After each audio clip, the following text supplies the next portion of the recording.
disparaître d'un seul coup, hein. Mais sans avoir la barbarie au-dessus. Parce que qu'est-ce qui s'est passé souvent? C'est que ces populations étaient utilisées les unes contre les autres pour ne pas dire que c'était la barbarie qui mettait ça en place. Donc on peut avoir des points de vue négatifs. Vous savez, c'est toujours le problème du bourreau. Est-ce que le bourreau est quelqu'un de bien? Des fois, dans le Moyen Âge en France, le bourreau, il était invité dans le village, parce qu'il n'y avait pas de bourreau.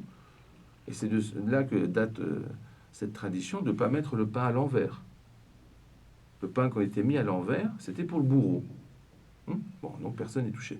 Mais en fait, ce bourreau exécutait une sanction qui était voulue par le village. Alors, est-ce qu'on pouvait dire quelque chose contre lui?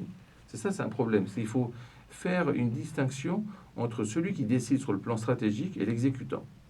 Et donc là, si on arrive à faire cette distinction, on arrivera à faire des coalitions. Et sans ces coalitions, il faut imaginer qu'on sera seul. Et c'est le problème des victimes. Les victimes, d'abord, elles pensent qu'elles sont seules. Ensuite, elles pensent qu'il y en a peut-être d'autres. Et enfin, quand elles passent sur le plan stratégique, elles se rendent compte que l'important, c'est pas d'être seul, mais d'être ensemble, même seul. Peut-être pour finir, juste, j'ai trouvé une citation. Alors, je ne sais pas si ça vient d'un de vos poèmes ou si vraiment c'est personnel. Donc, vous disiez, dans un monde où régnerait l'harmonie, si la France m'a vu naître, c'est en Arménie que sont mes racines. Aujourd'hui, plus que jamais, elle se rappelle à moi. Alors, vous êtes grec, français ou arménien? En fait, cette phrase, elle est de Zovinar, donc c'est une arménienne. Dans ce cadre-là, pour revenir à tout ce qu'on a dit, je suis d'abord un homme qui appartient à l'humanité. Et cette humanité a décidé de me mettre à un endroit. Quoi que je fasse, ça ne sera jamais contre l'humanité. Alors, ce que j'observe, c'est que, en fait, quand on appartient aux peuples qui ont été victimes, on fait partie de ces innocents de l'humanité.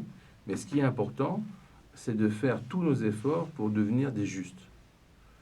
Si on est dans le cadre de la justice, vous savez, en fait, il y a une phrase donc d'un auteur antique grec qui dit que pour quelqu'un de bien, toute terre peut être une tombe.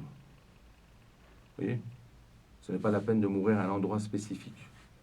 Bon, en fait, là, ce que je voudrais dire, c'est à l'envers. C'est que, en fait, pour quelqu'un qui appartient à l'humanité, tout lieu est lieu de naissance. Merci, je pense qu'on va rester sur cette conclusion. D'accord. Je vous remercie d'avoir accepté notre invitation. C'était un plaisir, et même par le téléphone, ou même in vivo, et même avec un convive non entendu, mais j'étais là, et toujours avec plaisir. Alors, je rappelle aux auditeurs de Radio Arménie qu'on peut retrouver la plupart de vos conférences sur Internet, sur YouTube. Oui, c'est vrai, c'est le cas. Voilà, je vous remercie et je vous incite tous à aller voir donc, ces conférences sur YouTube.